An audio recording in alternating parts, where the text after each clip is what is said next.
नमस्कार, मैं हूं आपके साथ रेशु त्यागी। एपीएन के लोकप्रिय कानूनी प्रोग्राम लीगल हेल्पलाइन में आप सभी का स्वागत। इसमें हमारे कानूनी विशेषज्ञ रोजमर्रा की जिंदगी की समस्याओं से जुड़े कानूनी मसलों पर आपकी शंकाओं का समाधान करेंगे। आप फोन करके कानूनी राय ले सकते हैं। आज हम जासूसी से जुड़े कानूनी प्रावधान पर जानकारी देंगे। आधिकारिक गोपनीयता अधिनियम या the official secrets act 1923 British औपनिवेशिक काल से भारत का जासूसी विरोधी अधिनियम है।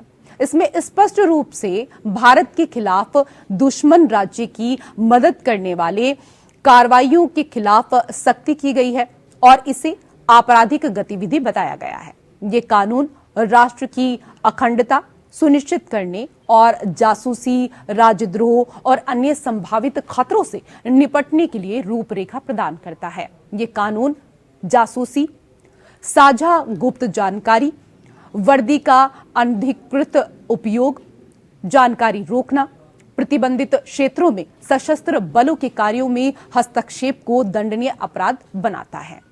तो ये थी बुनियादी जानकारी। जासूसी से जुड़े कानूनी प्रावधानों की जानकारी देने के लिए आज हमारे साथ कानूनी विशेषज्ञ हैं बबीता झा जी। बहुत स्वागत मैम आपका। Thank you. नमस्ते।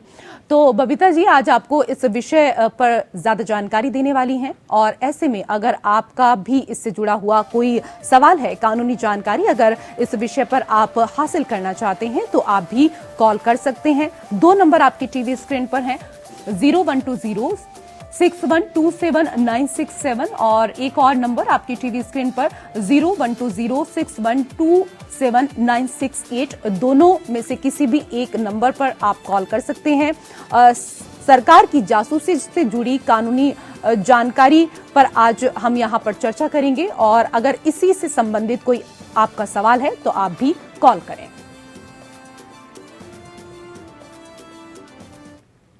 मैम, सबसे पहले हमारे तमाम दर्शकों को ये बताइए कि ऑफिशियल सीक्रेट्स एक्ट बनाने की जरूरत आखिरकार क्यों और कैसे पड़ी?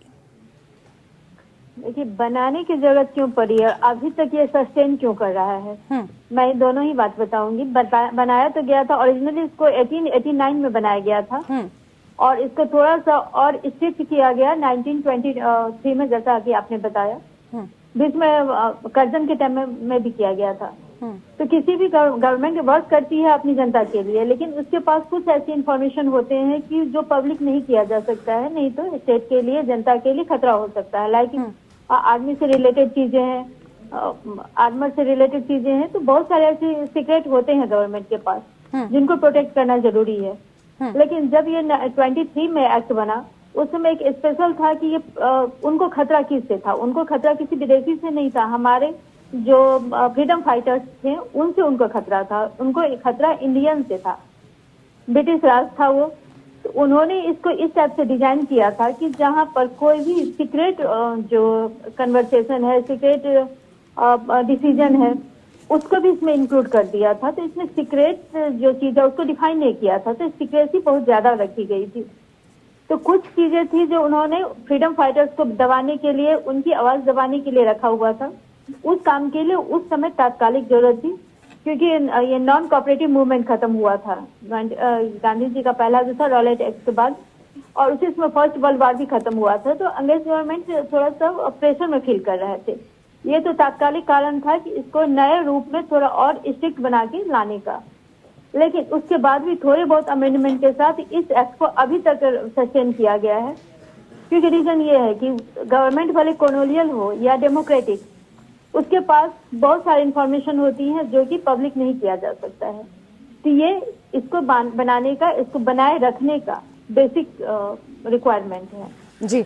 कई और चीजें हैं जो हम आपसे समझना चाहेंगे। मैम, हमारे दर्शकों को ये भी बताइए कि एक्ट में वर्जित स्थान की क्या परिभाषा दी गई है और कौन से ऐसे स्थल हैं जो वर्जित हैं? जी, इसको जो डेफिनेशन खंड है सेक्शन 2, उसमें ऐसे जो 4 कैटेगरी बनाई गई है वर्जित स्थान की। एक तो है जैसे ऐसे जगह जहां आर्मी से रिलेटेड चीजें हैं, जो वॉरफेयर से रिलेटेड चीजें हैं, उनको बनाया जाता है, रिपेयर किया जाता है, स्टोर किया जाता है या वहां पर रखा जाता है। जैसे कि हमारे शस्त्रागार होते हैं, आर्मर्स होते हैं, हम डॉकयार्ड होते हैं, ऐसे बहुत सारी चीजें जहाँ पर हर टाइप का इंक्लूडिंग शिप, हमारे वॉरफेयर के रिलेटेड जहाँ पर शस्त्र हैं, कोई शिप है, कोई विमान है, एयर, नेवी और लैंड, तीनों मिला के तीनों जगह पर रहने वाले। सेकंड कैटेगरी इस टाइप की चीजें आ गई हैं, सपोज कोई डॉक्यूमेंट्स है जहाँ पर वार से रिलेटेड या वार फेयर से रिलेटेड कोई स्ट्रेटजी बनाई जा रही है, कोई मैप है, कोई रूट का मैप है, फोटोग्राफ्स हैं, स्केच हैं, मतलब कोई डॉक्यूमेंट्री चीजें हैं, वो पब्लिक से एक्सेस से दूर रहना चाहिए। उसको पब्लिक में करना राज्य के लिए सही नहीं होगा, पब्लिक इंटरेस्ट के लिए सही नहीं होगा। थर्ड कैटेगरी है जैसे कि कोई रोड बनाती है गवर्नमेंट, वो रोड ये वाटर हो सकता है, वाटर वे हो सकता है, ये एयरलाइंस का हो सकता है, या रोड जमीन का, तीनों ही इंक्लूड है इसमें। लेकिन गवर्नमेंट कहती है कि ये स्पेसिफिकली इस पर्पज से हम इसको पब्लिक से दूर रखेंगे, ये प्रोहिबिटेड एरिया है, आप इस समय वहां मत जाइए, क्योंकि उसका कुछ स्ट्रेटेजिक बेनिफिट हो सकता है, स्ट्रेटेजिक रीजन हो सकता है, तो वो प्रोहिबिटेड एरिया है। फोर्थ कैटेगरी है कि गवर्नमेंट चाहे तो किसी और चीज को भी इस प्रोहिबिटेड एरिया में इंक्लूड कर सकती है। मतलब तीन कैटेगरी तो इसने बता दिया है लॉ। चौथे में है गवर्नमेंट चाहे तो नोटिफिकेशन, गजट में नोटिफिकेशन डाल के किसी और चीज को भी प्रोहिबिटेड एरिया डिक्लेयर किया जा सकता है, कर सकती है। जी मैम, इसको आपसे थोड़ा विस्तार से हम समझना चाहेंगे, सरकार की जासूसी क्या होती है, इसको हमारे दर्शकों को समझाइए। यहाँ पर जो मिसयूज और रिक्वायरमेंट दोनों ही चीज है, सरकार और स्टेट जो देश होता है, वहाँ पर कई बार हम कंफ्यूज हो जाते हैं।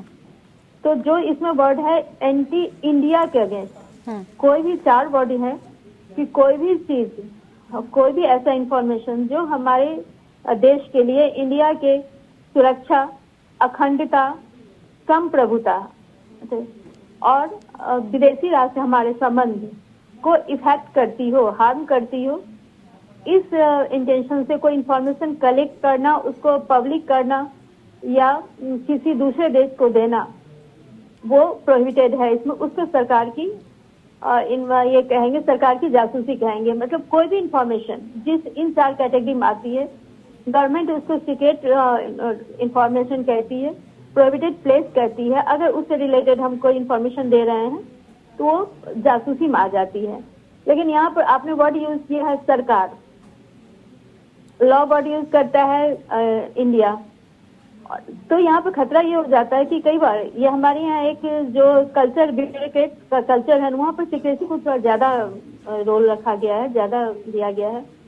तो वहाँ पर कई ऐसी इंफॉर्मेशन होता है, जैसा कि हमने हाल फिलहाल में देखा है राफेल में, राफेल से रिलेटेड जो कोर्ट में अटॉर्नी जनरल ने कहा हम इंफॉर्मेशन नहीं रख सकते, या कुछ इंफॉर्मेशन मिसिंग हो गई। वहां पर पूछा गया कि कुछ सिंपल सी है कि स्टेट के खतरा जो हो उसको आप नहीं कर सकते, वो सरकार की जासूसी आ जाएगी। लेकिन ऐसे इसको डिसाइड कौन करेगा कि कौन सी चीज सीक्रेट है, कौन सी जासूसी कैटेगरी में आती है। तो प्रैक्टिकली क्या होता है, जो चीज सरकार के अगेंस्ट जाने वाली होती है, उस डेटा को भी सरकार देश के अगेंस्ट मान लेती है। तो इसलिए हम बोलचाल में बोल देते हैं सरकार के अगेंस्ट। जी, सरकार देश से अलग चीज होती है। अगर किसी पार्टी पर किसी स्कैम का आरोप है, उस बीच में उनकी कुछ ऑफिशियल नोटिंग है, कुछ फाइल्स हैं, जरूरी नहीं है कि उसमें उससे रिलेटेड जो कन्वर्सेशन हुआ हो वो देश के अगेंस्ट हो सकता है, वो उस गवर्नमेंट के अगेंस्ट जाता हो। तो जनरली बोलचाल में है कि सरकार के अगेंस्ट, जो कि स्टेट के लिए चार कैटेगरी, सुरक्षा, संप्रभुता, अखंडता और विदेशी राज्यों से संबंध, इन चीज को अफेक्ट करने वाली, प्रैक्टिकली उसमें सरकार को अफेक्ट करने वाली चीजों को भी जोड़ दिया जाता है, जिस कारण इसका मिसयूज होता है, इसका विरोध हो रहा है। जी मैम, आपसे ये भी जानना चाहेंगे कि जासूसी को लेकर सजा का क्या कुछ प्रावधान रखा गया है, सजा कितनी होती है इसमें? जी, इसकी सजा ये कड़ा प्रावधान है, कड़ा कानून है। सजा 3 साल से लेकर के आपको लाइफ इम्प्रिजनमेंट तक है। 3 साल अगर हमने कुछ इन्फॉर्मेशन कलेक्ट किया, सिंपल इन्फॉर्मेशन है जिससे किसी को बहुत ज्यादा खतरा नहीं है, तो वो मुझे 3 साल तक मिलेगा, मिनिमम 3 साल है। अगर ये इन्फॉर्मेशन किसी सीक्रेट मैप है, कोई सीक्रेट इन्फॉर्मेशन है जो बहुत ज्यादा इंपॉर्टेंट है, लाइक आर्मी मूवमेंट से रिलेटेड है, कुछ स्ट्रेटेजिक इंफॉर्मेशन है, उसके लिए 10th ईयर तक हो सकता है, विद फाइन और विदाउट फाइन दोनों। अगर इससे भी है कि अगर हम कोई इन्फॉर्मेशन लेके विदेशियों को देते हैं जहाँ पर हमारा डायरेक्ट इम्पैक्ट पड़ सकता है। आपको याद होगा कुछ साल पहले एक DRDO के एक साइंटिस्ट थे जो कि ब्रह्मोस मिसाइल से जुड़े थे। उन पर ये आरोप लगाते हुए इसलिए अरेस्ट हुए थे कि इन्होंने ये इन्फॉर्मेशन ब्रह्मोस मिसाइल से रिलेटेड, जो भारत का अपना स्वदेशी मिसाइल है, उसको डेवलप कर रहा था और उसी कार्यक्रम के हिस्सा थे वो साइंटिस्ट। तो उन्होंने कहा था कि उस इंफॉर्मेशन को डायरेक्ट पाकिस्तान और इसको यूएसओ को दे रहे थे।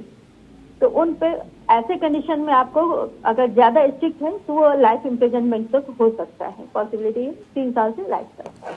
जी मैम, हमारे दर्शकों को ये भी बताइए कि विदेशी जासूस एजेंट से भारतीय व्यक्ति के संपर्क कब वर्जित होते हैं? देखिए, यहाँ पर विदेशी और देशी भारतीय दोनों के लिए थोड़ा सा उसका भी समझना जरूरी है कि सपोज कि मैं इंडियन हूँ, इंडियन सिटीजन हूँ, अगर मैं विदेश में जाकर भी कोई इन्फॉर्मेशन देती हूँ या इंडिया में ही रह के किसी विदेशी को देती हूँ या किसी इंडियन को ही देती हूँ कि विदेश तक पहुँचा दे या किसी को भी देती किसी भी तरह से कांटेक्ट करती हूँ, तो वो इन्फॉर्मेशन देने में आ जाएगा। इसके लिए थोड़ा स्ट्रिक्ट पनिशमेंट है। तो इसमें किस टाइप का इन्फॉर्मेशन है, तो जैसा कि हमने 4 कैटेगरी बताया कि और इंटेंशन वो है कि देश के लिए, हित के लिए ये उसको अगेंस्ट हो, देश के हित के अगेंस्ट हो, देश के हित और सुरक्षा के अगेंस्ट हो। जी, अब इसमें हम ये देख सकते हैं कि हमारे वॉरफेयर से रिलेटेड, स्ट्रेटजी से रिलेटेड अगर कोई इन्फॉर्मेशन है, हम डायरेक्ट दे रहे हैं इसको किसी भी दूसरे देश को। अभी हाल में लास्ट ईयर की बात है कि यहाँ पर एक स्ट्रेटेजिक एनालिसिस करने वाले जो पर्सन थे वो यहाँ पर दिल्ली में अरेस्ट हुए थे। हाल में दिल्ली हाईकोर्ट ने उसका किया था, उनको पनिश किया था। तो उनका क्या था कि वो एनालिसिस करने के लिए उन्होंने कुछ स्ट्रेटजी की थी, कुछ डेटा कलेक्ट किया था जो कि था कि चाइनीज बॉर्डर पे जो डिप्लॉयड किए जा रहे हैं आर्मी, उससे रिलेटेड था। और वो इंफॉर्मेशन वो पास ऑन कर रहे थे चाइना को जी थ्रू एक चाइनीज लेडी और उससे एक नेपाली एड। उसके बदले वो कैश भी ले रहे थे, लेकिन हालांकि लॉ में कैश लेना जरूरी नहीं है। आप कैश नहीं ले, किसी का बेनिफिट ले नहीं ले, कोई इम्पोर्टेंट नहीं है। इम्पोर्टेंस बस ये है आपने प्रोहिबिटेड इंफॉर्मेशन पास ऑन किया है। तो वहां पर ये क्या है कि अब ये इम्पोर्टेंट नहीं है कि चाइना उस इंफॉर्मेशन का क्या यूज करेगा और चाइना ने यूज करके एक्चुअल में इंडिया को अफेक्ट किया या नहीं। लॉ सिर्फ इतना कहता है कि आपने ऐसे इंफॉर्मेशन जो आप ऑथराइज नहीं है उसको पास ऑन करने के लिए जी, या आपके पास कोई ऐसी इंफॉर्मेशन है जो आपको पास ऑन करना चाहिए। सपोज कि मैं कोई ऑफिशियल पोस्ट पे हूँ, पोस्ट होल्ड करती हूँ, मेरे पास इंफॉर्मेशन आ रही है, कोई ऐसी सेंसिटिव इंफॉर्मेशन जो इंडिया के सेफ्टी के लिए बहुत ज्यादा जरूरी है, लेकिन मैं उस इंफॉर्मेशन को छुपा के बैठ गई हूँ, तो वो भी क्राइम में आ जाएगा। या दोनों ही टाइप का है कि जिसको मैं ऑथराइज हूँ डिस्क्लोज करने के लिए, उसे मैं डिस्क्लोज नहीं करती हूँ, या जिसको मैं डिस्क्लोज करने के लिए ऑथराइज नहीं हूँ वो मैं डिस्क्लोज कर रही हूँ जिसको किसी फॉरेन नेशनल को, या यहाँ पर कोई अगर चाइना में कोई इंडियन ओरिजिन का व्यक्ति हो, वहाँ पर भी वो विदेशी ही माना जाएगा। हम ये नहीं कह सकते कि वो देशी है जी। तो किसी भी तरह से इंफॉर्मेशन पास ऑन कर रहे हैं। और पास ऑन करने के भी तरीके क्या है, ऐसा नहीं कि हम उसको रिटर्न में ही दे रहे हैं, ओरल ही दे रहे हैं। हम हो सकता है कोई मैप दे दे, कोई स्केच दे दे, कोई फोटोग्राफ दे दे, कोई वीडियोग्राफ दे दे, कोई बिल्डिंग का नक्शा दे दे।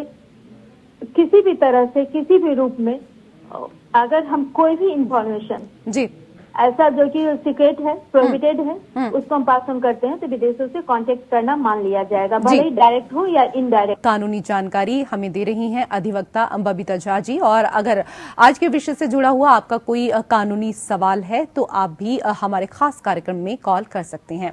मैम, ये बताइए कि किस तरह की जानकारी अब भारतीय व्यक्ति विदेशी व्यक्तियों को नहीं दे सकता है? जैसे कि पहले मैंने कहा कि इसको भी 4 कैटेगरी में मैं मोटे तौर पे रख सकती हूँ।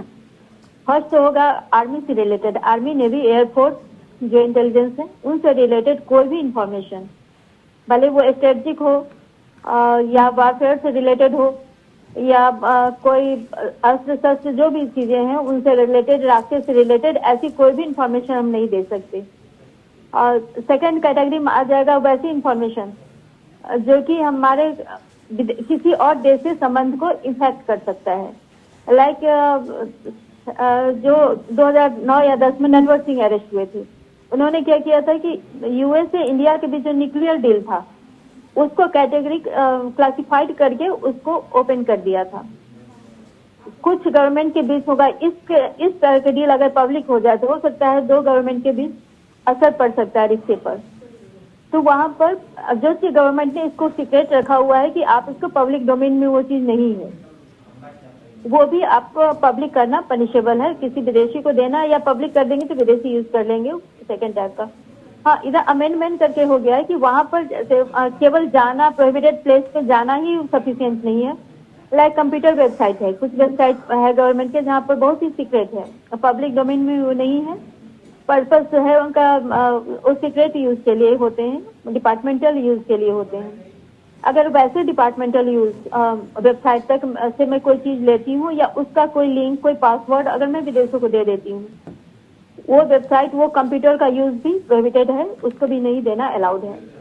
फोर्थ कैटेगरी में आ जा रहा है कि अगर कोई भी चीज ऐसे जो किसी क्राइम को बढ़ावा दे रहा है जी, जैसे कि हालांकि इस जब बना था तो वो इंटरनल सिक्योरिटी के लिए नहीं है, लेकिन जैसे कि हम देख रहे हैं कि करप्शन से रिलेटेड कुछ चार्जेस हैं, खासकर जो राफेल या इस टाइप के जो हुए हैं हाल में, कुछ ऐसे स्कैम हैं जी, जहाँ पर हम किसी दूसरे देश से कोई मिसाइल ले रहे हैं, कुछ और ले रहे हैं, उनसे रिलेटेड जो डील है, जो उनकी आपसी बातचीत हुई है, वो जनरली पब्लिक डोमेन में नहीं है। हालांकि इसमें कंट्रोवर्सी है जी, लेकिन उस चीज को भी हम पब्लिक डोमेन में नहीं कर सकते हैं। जितनी हमारे पास रिक्वायर्ड इंफॉर्मेशन है उतना कर सकते हैं, लेकिन वो चीज भी पब्लिक करने के लिए नहीं है, विदेश को पास ऑन करने के लिए नहीं होता है। हालांकि दो गवर्नमेंट के बीच रिलेशन नहीं है, एक गवर्नमेंट एक कंपनी के बीच रिलेशन है। लेकिन और ये यहाँ पर एक चीज और ध्यान रखने की बात है कि ये गवर्नमेंट या उसका ऑफिशियल जी, खुद तो रिप्रेजेंटेटिव होते ही हैं। अगर गवर्नमेंट किसी काम से किसी को कांटेक्ट करती है, किसी कांटेक्ट पे रखती है, सपोज कि गवर्नमेंट किसी कंपनी को देती है कोई काम स्कैन करके कोई डॉक्यूमेंट्स रखने का या कोई चीज डेवलप करने के लिए, कोई हथियार है, कोई कुछ भी है, कोई रिसर्च के लिए वर्क देती है, वो कॉन्ट्रैक्ट बेसिस पे, वो गवर्नमेंट नहीं है, लेकिन ये सीक्रेसी जो लॉ है वो उस पर भी एप्लीकेबल होगा जी। तो वहाँ भी वह भी विदेशों से ये चीज पास ऑन नहीं कर सकता, उसको भी कांटेक्ट नहीं कर सकता, कोई इन्फॉर्मेशन विदेशों को डायरेक्टली भी नहीं दे सकता, इनडायरेक्टली भी नहीं दे सकता। जी, इसी से संबंधित एक और सवाल है आपसे बबीता झा जी, यूनिफॉर्म का अनाधिकृत इस्तेमाल, रिपोर्ट की जालसाजी आदि पर क्या कुछ प्रावधान है? जी, इससे आपका जो पहले क्वेश्चन था प्रोहिबिटेड प्लेस क्या है, इससे ये रिलेटेड है। कई बार होता है प्रोहिबिटेड प्लेस पे जाने के लिए कुछ लोगों को ही अलाउड होता है जो इसके लिए ऑथराइज होते हैं, जैसे आर्मी हेडक्वार्टर है या कोई वॉर रूम है, स्ट्रेटेजिक प्लेस है। अगर हम वहां जाने के लिए क्या करते हैं कि कोई ऐसी यूनिफॉर्म यूज करते हैं, कोई आइडेंटिटी कार्ड यूज करते हैं कि वहां पर मैं पहुंच जाऊं किसी तरह, वहां पर ये यूज होगा। यहाँ पर आईपीसी में जो इंडिया का क्रिमिनल एक्ट है, वहां भी ये है कि आप अगर मिसयूज करते हैं, किसी अपना पर्सोनेशन करते हैं, वो पनिशेबल है। लेकिन वो से ये डिफरेंस है, वहां पर है कि आप किसी को भी एक अलग पर्सन दिखाने के लिए यूज करते हैं। यहाँ पर है कि हम किसी यूनिफॉर्म का, आइडेंटिटी कार्ड का या जो पास है उसका यूज कर रहे हैं किसी प्रोहिबिटेड प्लेस में पहुंचने के लिए। तो पर्पस ये है, और यूज हम क्यों कर रहे हैं? अगर कोई पागल पहुंच जाएगा तो ऑब्वियसली नहीं होगा वो, लेकिन ये पर्पसली हम यूज कर रहे हैं कि वहां से हम कोई प्रोहिबिटेड डेटा, कोई प्रोहिबिटेड इंफॉर्मेशन कलेक्ट करे, प्रोहिबिटेड प्लेस पर जाए, इस इंटेंशन से कि इससे स्टेट को, सुरक्षा को, उसके इंटरेस्ट को कुछ हार्म हो। ये जरूरी नहीं कि मुझे प्रॉफिट हो, उनको हार्म हो, यही सफिशिएंट है। तो अगर इसके लिए यूज करते हैं तो इसका पनिशमेंट 10 ईयर तक का हो सकता है जी। तो यह वर्दी का मिसयूज करना। जी, आज के विषय पर हमारे तमाम दर्शकों को इतनी अहम जानकारी देने के लिए आपका बहुत बहुत धन्यवाद। और इसी के साथ हमारे खास कार्यक्रम लीगल हेल्पलाइन में मेरे साथ फिलहाल इतना ही। नमस्कार।